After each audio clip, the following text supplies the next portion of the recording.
Hello friends, मैं आनंद यादव। आज आपको मैं परसेंटेज की थ्योरी जो उस दिन कराई थी पहले लेक्चर में, उसके बाद की आगे की थ्योरी करवाऊंगा। सबसे पहले अगर आप लोगों ने हमारे चैनल पर पहली बार विजिट कर रहे हैं इस समय, तो आप जो है हमारे चैनल को लाइक, सब्सक्राइब एंड शेयर करें, ठीक है, ताकि ज़्यादा लोगों तक ये थ्योरी पहुंच सके। चलिए आगे देखते हैं। क्या है कि कंडीशन हमें पढ़नी, उस दिन बताया भी था कि कंडीशन पढ़ाएंगे। अब आगे पहली कंडीशन में क्या कहता है कि यदि कोई मान a पहले p प्रतिशत से बढ़ता है, फिर दोबारा q प्रतिशत से बढ़ता है, पहले p प्रतिशत से बढ़ा, फिर q प्रतिशत से बढ़ा और एक बार फिर r प्रतिशत से बढ़ता है। एक बार फिर से, ये होना चाहिए से, गलत लिख गया, से ओके, बढ़ता है r प्रतिशत से, तो परिणाम वही रहेगा जो हम इन सभी बढ़ोतरी के क्रम को बदलकर पहले r प्रतिशत, फिर q प्रतिशत और फिर p प्रतिशत से बढ़ाते हैं। मतलब कह रहा है कि अगर इस सीक्वेंस में हम इसको बढ़ाते हैं तो आंसर तब भी वही रहेगा अगर हम इस सीक्वेंस को पलट के बढ़ाएं। मतलब कि इसको पहले r प्रतिशत से, अगर पहले इसको r प्रतिशत से, फिर q प्रतिशत से और फिर p प्रतिशत से बढ़ाएं, तब भी आंसर एज इट इज रहेगा, कोई उसमें चेंज नहीं पड़ेगा। इसमें क्या रहता है कि इसको पलटने से केवल ये हो जाता है कि कभी कभार ये इस मेथड से कैलकुलेशन थोड़ी सी लेंथी पड़ती है, तो जब हम इसको पलट के करते हैं पी क्यू आर को आर क्यू पी में, तो हमारी कैलकुलेशन कहीं ना कहीं थोड़ी सी ईजी पड़ जाती है। चलिए देखते हैं कैसे। मान लिया कि जो हमारा पहली प्रतिशत थी छूट, बढ़ोतरी, वो 10% थी, ठीक, 10% से बढ़ा कोई धन। फिर जो दूसरी बढ़ोतरी थी वो 20% की थी, और जो तीसरी बढ़ोतरी थी वो 30% की थी, ठीक। ये तीन बढ़ोतरियां हैं, इसको पी क्यू आर, ठीक, तीन बढ़ोतरियां। मान लिया अमाउंट हमारे पास 100 रुपए था। इस अमाउंट को हमने 10% से जब बढ़ाएंगे सबसे पहले, तो ये 110 हो जाएगा। फिर इसको 20% से आप जब बढ़ाओगे तो ये 20% से बढ़ के कितना हो जाएगा, 11 दूना 22, इसमें ऐड हो जाएगा 132 हो जाएगा, ओके। और ये 132 जब हम इसमें 30% से इंक्रीज करेंगे तो ये 13.2 इसका 10% होगा। मतलब 3 बार अगर करते हैं तो 13.2, ये 10% हुआ ना इसका, मल्टीप्लाई बाई 3, तो ये हो जाएगा 30%। कितना हो जाएगा, 39.6, 39.6। इस 39.6 को इसमें ऐड कर दोगे तो हमारा कितना आ जाएगा, 39, 40, 172, 171.6। ये हमारा क्या आ जाएगा अगर हम इसको 10, 20 और 30 के सीक्वेंस में सॉल्व करते हैं, ठीक। ये आ गया। अब अगर हम इस दर को पलट लेते हैं, मतलब पलट के सॉल्व करते हैं, जैसा इन्होंने कहा कि आर पी क्यू के सीक्वेंस, मतलब पहले 30 से बढ़ाते हैं, फिर 20 से बढ़ाते हैं, फिर 10 से बढ़ाते हैं, तो आंसर में कोई फर्क नहीं पड़ेगा। ये कह रहे हैं परिणाम वही रहेगा। चलो देख लो करके। अगर आप पहले 30% से बढ़ाते हो, 30% से बढ़ाते हो, 100 रुपए का अमाउंट था, 30% से जब हम इसे इंक्रीज करेंगे 130, 130 हो जाएगा। फिर कह रहा है कि इसके बाद इसको 20% से, 20% से अगर बढ़ाते हो तो इसमें 13 टू जा 26 ऐड हो जाएगा, 156 हो जाएगा, है ना, 30 20 50 6 56, ओके। फिर जब आगे बढ़ते हो तो 10% से इंक्रीज करोगे, 10% इसका कितना, 15.6, 15.6 से इंक्रीज करोगे तो 156 प्लस 15.6 कितना हो जाएगा, ये ऐड हो गए, इसमें ऐड करते हैं तो 6 5 11, 171.6, तो ये भी आंसर वही है जो पहले आंसर था। मतलब कि कैलकुलेशन को इजी करने के लिए हम इनके सीक्वेंस को पलट सकते हैं, कोई दिक्कत नहीं, आंसर वही रहेगा, ठीक। पलटने का केवल एक रीजन कि जो कैलकुलेशन है वो इजी हो जाए। आप थोड़ा सा माइन्यूट से जब करोगे तो देखिए ये कैलकुलेशन काफी काफी तो नहीं, लेकिन हल्की सी इजी आपको लग रही होगी, और ये कैलकुलेशन हल्की सी लेंदी लग रही होगी, समझ रहे हैं, तो थोड़ा सा फर्क पड़ता है। इसी चीज का हमें जो है प्रॉफिट मिल जाता है उसमें जब हम सॉल्व करते हैं उसी कैलकुलेशन से, ठीक है। चलिए आगे की कंडीशन देखते हैं। आगे की कंडीशन सेकंड कंडीशन।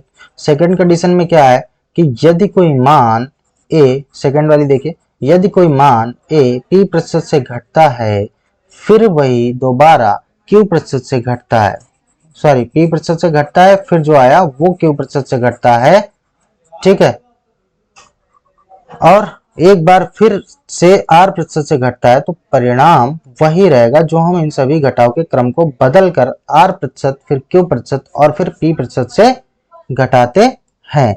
चलिए ठीक है, देखते हैं भाई क्या है। कह रहे हैं ये तो बढ़ोतरी वाली थी और ये घटाव वाली है। अगर ये घटाव वाली है तो इसमें p% वही 10 20 30 हम ले लेते हैं। 10 20 30 पहले घट रही है, इसको अगर हम 100 अमाउंट लेके इस परसेंटेज को डिक्रीज करते हैं तो क्या हमारा 100 से घट के 10% से 90 रह जाएगा, और इससे 20% जब घटेगा इस 90 से तो ये हमारा कितना रह जाएगा 72, एंड 30% जब इससे आप लेस करोगे तो कितना इसमें से लेस हो जाएगा 7.2 10%, एंड इसका 3 से मल्टीप्लाई हो जाएगा तो 7 3 21 21.6 इसमें से और लेस हो जाएगा। 22 अगर लेस करते हो तो आप 50 पे पहुंच जाओगे, 4.4 एक्स्ट्रा लेस किया तो ये 56.4 ये आएगा आपका कैलकुलेशन सॉल्व होने के बाद। अब ये कह रहे हैं कि आपने इस तरीके से तो कर लिया इस सीक्वेंस में, अब इसको अगर हम सीक्वेंस को पलट देते हैं, मतलब पहले 30 घटाते हैं फिर 20 घटाते हैं फिर 10 घटाते हैं तो भी आंसर पे कोई फर्क नहीं पड़ना। तो देख लेते हैं करके। देखिए अगर अमाउंट 100 था, पहले हम इसको अब उल्टा 30% से घटाते हैं तो हमारे पास 70 रह जाएगा, ठीक।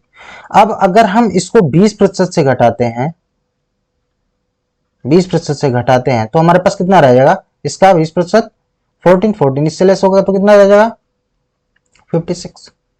ओके, अब इसमें से अगर हम 30% लेस करते हैं, सॉरी 10%, कुछ गड़बड़ हुआ, रुकना। 100% लेस किया 70 बचा, 70 से इसमें से 20% लेस किया 14 बचा, 14 इसमें 20 56 हो जाएगा। 56 से अगर 10% लेस करते हैं तो 5.6, ये यहाँ पे आपका 50 पॉइंट बचना चाहिए, 50.4। ओके चलिए अब यहाँ पे देखिए ये 56 से 10% इसका देखेंगे तो 5.6 जब इससे लेस करेंगे तो हमारे पास कितना बचेगा, इसको अगर 6 लेस करते हैं तो 50 एंड 0.4 क्योंकि एक्स्ट्रा है इधर तो 0.4 एक्स्ट्रा 50.4 है।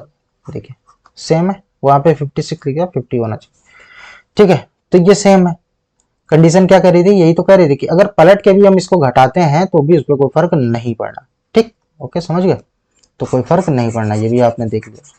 अब चलते हैं आगे की कंडीशन पे। आगे कंडीशन चौथी कह रही है, नहीं सॉरी तीसरी कंडीशन क्या कह रही है कि यदि कोई मान a p% से बढ़ता है फिर दोबारा q% से बढ़ता है और r% से घटता है तो क्या होगा कि जो इनका क्रम है अगर उसको बदल के भी करते हैं ये चीज प्रोसेस तो भी कोई फर्क नहीं पड़ना, मतलब कि एक बार पहले इन्होंने क्या कर रखा है, बढ़ा रहे हैं 2 बार p% से प्लस q% से और फिर एक बार रिड्यूस कर रहे हैं r% से, तो इस पे भी कोई फर्क नहीं पड़ेगा। अगर आप इसको पहले r% से रिड्यूस कर दो फिर इसको q% से इंक्रीज कर दो फिर इसको p% से इंक्रीज कर दो तो कोई फर्क नहीं पड़ना, आंसर वही आएगा। चलिए करके देख लेते हैं भाई, ठीक है। चलो यहां पे करते हैं इसको, देखिए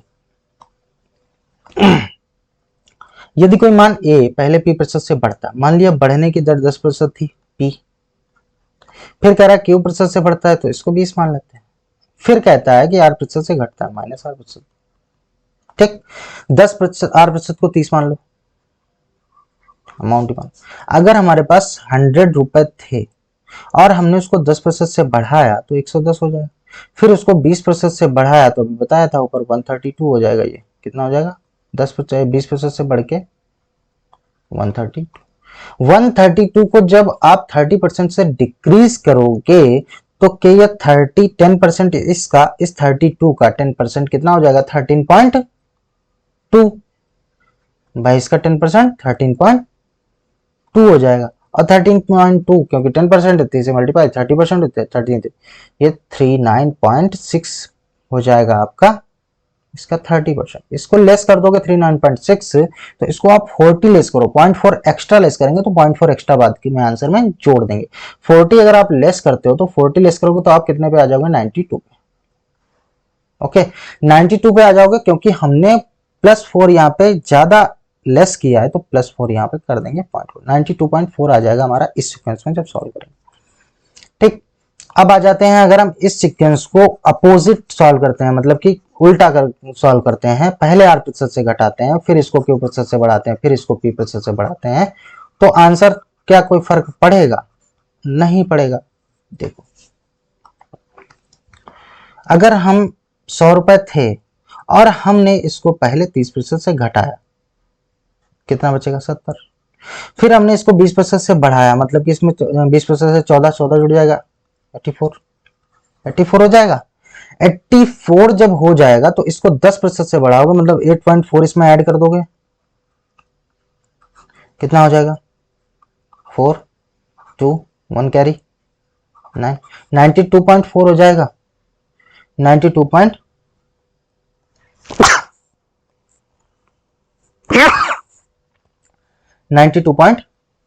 हो जाएगा। ठीक, 92.4 यहां पे भी आ रहा था, 92.4 यहां पे भी आ रहा, आंसर में कोई फर्क नहीं पड़ना। ऐसा अब आप देख लो हो क्यों रहा है, ऐसा हो क्यों रहा है। आप जब क्वेश्चन सॉल्व करते हो,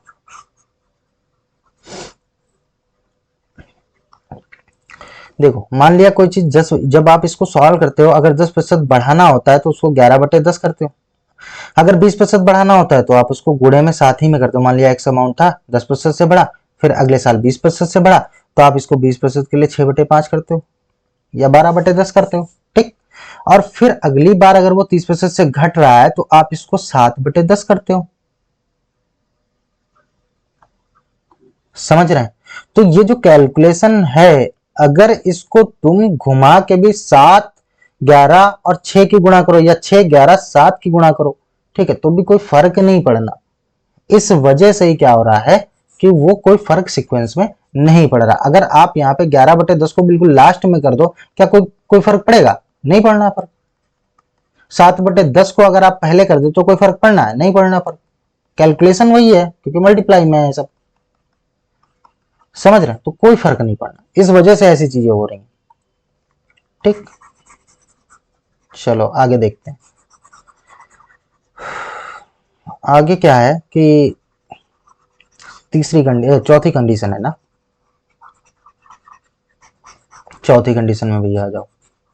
चौथी कंडीशन में कह रहे हैं कि अगर यदि कोई मान पहले एक्सप्रेशन से घटता है और फिर एक्सप्रेशन से बढ़ता है तो मान हमेशा हानि होगी मान में। हाँ, मान लेते हैं ये चीज है। इस पे सवाल सीधे सीधे पूछ लेता है, उसमें दोनों ऑप्शन दिए होते हैं कि लॉस पहले दिया होगा ऐसे लाभ, फिर दिया होगा हानि, और दोनों में जैसे आंसर अगर 10 आ रहा है तो 10% लाभ 10% हानि। अब हम यहाँ पे कंफ्यूज होते हैं लाभ हो रहा है या हानि। जब भी ये कंडीशन बनेगी कि सेम रेट ऑफ इंटरेस्ट से कोई चीज बढ़ेगी या घटेगी, ठीक है, तो वो जो रिजल्टेंट आएगा वो हमेशा क्या रहेगा, घटा हुआ आएगा, मतलब हानि के साथ आएगा, मतलब कुछ ना कुछ पहले वाले से उसमें कमी हो चुकी होगी। चलो देख लेते हैं, 10% ही ले लेते हैं। मान ले 100 रुपए थे, पहले ही 10% से बढ़े और फिर 10% से घटे। ठीक, 10% से बढ़ाओगे 110 और 10% से घटाओगे तो 10% से घटाओगे 11 लेस हो जाएगा 99, 1% का लॉस हो गया। अगर इसी को तुम पलट भी लेते हो, अभी जैसे हमने कहा कि पहले ये बढ़ा था ये घटा था, अब क्या है कि पहले घटा दो फिर बढ़ा दो, तो पहले अगर घटाते हो 10% से फिर बढ़ाते हो 10% से तो भी कोई फर्क नहीं पड़ना। कैसे? 100 था, ठीक, 10% से घटा 90 बचा, 10% से बढ़ा 9 बढ़ जाएगा 99, आएगा भी 1% लॉस। ठीक, यही चीज ये कह रहे हैं क्वेश्चन में। अब इसको इन्होंने बोल दिया है कि भाई आप एक्स स्क्वायर जो दर दी है x²/100, आप इससे इसको परसेंट सॉल्व कर लिया करो। ठीक, लॉस परसेंट, इसमें हमेशा कंडीशन में लॉस होगा। चलिए आगे, पॉपुलेशन रिलेटेड प्रॉब्लम्स हैं इसमें। पॉपुलेशन रिलेटेड प्रॉब्लम्स में क्या रहता है, ये सीआई की तरीके से ही होती हैं, सीआई की तरीके से ही होती है। ठीक है, सीआई में हम क्या देखते थे, पहले हम फार्मूला पढ़ते थे A=P1 + R/100 की पावर n, बेसिक फार्मूला। यही जनसंख्या वृद्धि और जनसंख्या कमी में लगता है। वृद्धि में जो ब्याज वाला हम लोग फॉर्मूला लगाते हैं, a p 1 plus r by 100 की पावर n, और इसमें क्या लगा, जब कमी होगी तब क्या लगाएंगे, p a is equal to p 1 minus r by 100 की पावर n, क्या है, जितने वर्षों तक ब्याज लग रहा। ठीक, तो ये बेसिक फॉर्मूला है। ये जनसंख्या वृद्धि इन्होंने दे रखा है। अगर कमी हो रही है, ठीक है, तो एक से घटा दोगे जो आपका अमाउंट आया, अगर वृद्धि हो रही है तो उसमें से एक घटा दोगे। ठीक, चलो अब देखते हैं इसको एग्जामिनेशन में कैसे करते हैं। ऐसे ही तो करते हैं कि कोई वैल्यू x थी और अगर वो 10% से घटी, ठीक, और 3 वर्षों तक घटी, 10% से कट जाती है हर बार, तो लास्ट में अमाउंट क्या बचेगा। तो आप करते हो ना ऐसे कि 10% से घट रही है तो ये 9/10 बचेगी, तो ये 9/10 बचेगी, और ये 9/10, क्योंकि 3 साल है तो 3 बार लिख लेते थे, है ना। तो ये कितनी हो जाएगी, 9 9 81 और 9 79 29 बाई 1000 x से मल्टीप्लाई, यही तो बचेगी, है ना। कैलकुलेट करने की कोई जरूरत नहीं है, हो सकता है ये 999 सवाल के अकॉर्डिंग कट जाए। ठीक, तो यहाँ पे हमने कैलकुलेट कर दिया, कैलकुलेट करने की इतनी जरूरत नहीं है, डायरेक्ट कट सकता है। चलिए अब देखिए कि ये जो है ये आया कहां से भैया, ये चीज निकल के कहां से आई।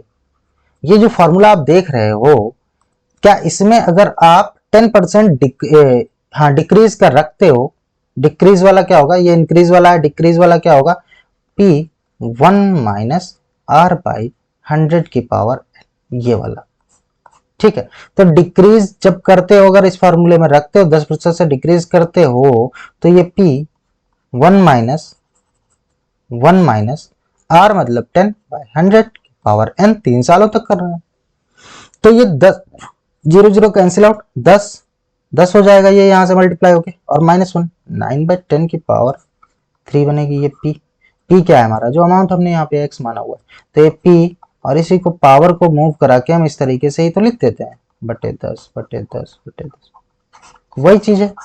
ठीक, इंक्रीज में क्या होगा, यही चीज जैसे 10% से अगर बढ़ रही है तो यही चीज 10% से बढ़ के 11/10 हो जाएगी।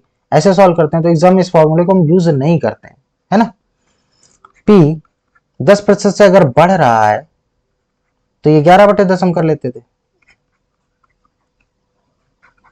ठीक, ये कैसे घटता बढ़ता है, 11 कब हो गया, 9 कब हो जाएगा, ये सब जो है परसेंटेज के अभी जब और बेसिक्स पढ़ाएंगे तो उसमें आएगा। ठीक, समझ गए, तो ये हम लिख लेंगे। चलिए भैया, थ्योरी आपकी कंप्लीट हो गई है। ठीक है, अच्छा आप कहोगे कि इस थ्योरी का यूज क्या होता होगा। थ्योरी का बेसिकली यूज जो होता है, कहीं पे भी ऐसा डायरेक्टली क्वेश्चंस नहीं पूछते हैं, लेकिन कभी कभार जब लेंथी क्वेश्चन दे देता है और हमारा कॉन्सेप्ट क्लियर नहीं होता है तो हमें प्रॉब्लम क्रिएट हो जाती है। ठीक है, और हम केवल ये समझते हैं कि ये ट्रिक्स ही हैं, ये ट्रिक्स ही हैं, लेकिन बेसिक जैसे आप वो पढ़ाया था ये वाला रूल आपको कि बाई 40% 240%, तो ये बाई 40% और 240% जब आप कर रहे थे, ये आपने समझा होगा कि बाई 40% मतलब से घट गई, मतलब अगर कोई वैल्यू 100 थी तो 40% से घट गई, मतलब 60% केवल बची। और 2 का मतलब क्या था कि तक घट गई, मतलब अगर 100 थी तो 40% तक घट गई, मतलब 40% तक आ गई है वैल्यू 60% घटने के बाद। ठीक, तो यही सब चीजें होती हैं जो हमें क्वेश्चंस में थोड़ी सी दिक्कत करती हैं जब हम क्वेश्चन को बिना कॉन्सेप्ट क्लियर किए सॉल्व करते हैं। ठीक है, लैंग्वेज नहीं समझ, और अर्थमेटिक पूरी लैंग्वेज पे ही है। अर्थमेटिक में लैंग्वेज ही है जो हमको क्या करती है, प्रॉब्लम क्रिएट कर देती है ना। एडवांस जो रहती है मैथ, जिसमें आपका अलजेब्रा, मेंसुरेशन, ट्रिगो, और ये आपका क्या नाम, नंबर सिस्टम, और ज्योग्राफी आ जाए, वो ज्योमेट्री आ जाएगी, तो इसमें इतनी दिक्कत नहीं होती, क्योंकि वो बेसिक क्लियर करने के बाद ही, जैसे आप ज्योमेट्री पढ़ोगे, इतनी सारी थ्योरम है कि आप समझ ही नहीं पाओगे कि किस थ्योरम को याद करो, किस थ्योरम को नहीं। तो ट्रिक्स बहुत ज्यादा है, आप याद नहीं इतनी कर पाओगे। ये है कि अगर आप चलते हो रेगुलर उस पैटर्न पे, तो जैसे कॉन्सेप्ट आपको पता चल गया कि ये कहां से आ रहा है, एक्स का 9/10 9/10 कैसे हो रहा है, तो आप कभी भी भूल भी गए तो तुरंत निकाल लोगे कि कैसे क्या होगा। ठीक, चलिए अभी फ्रैक्शन, जब फ्रैक्शन पे सीधे सीधे पढ़ाएंगे उसमें परसेंटेज में, तो आपको ये चीजें और सवाल के थ्रू और बेहतर समझ में आएंगी। ओके, ठीक है, तो आज की क्लास हम यहीं पर रोकते हैं। Thank you. कोई डाउट्स वगैरह हैं तो आप लोग कमेंट करके बता सकते हैं। Okay, thank you.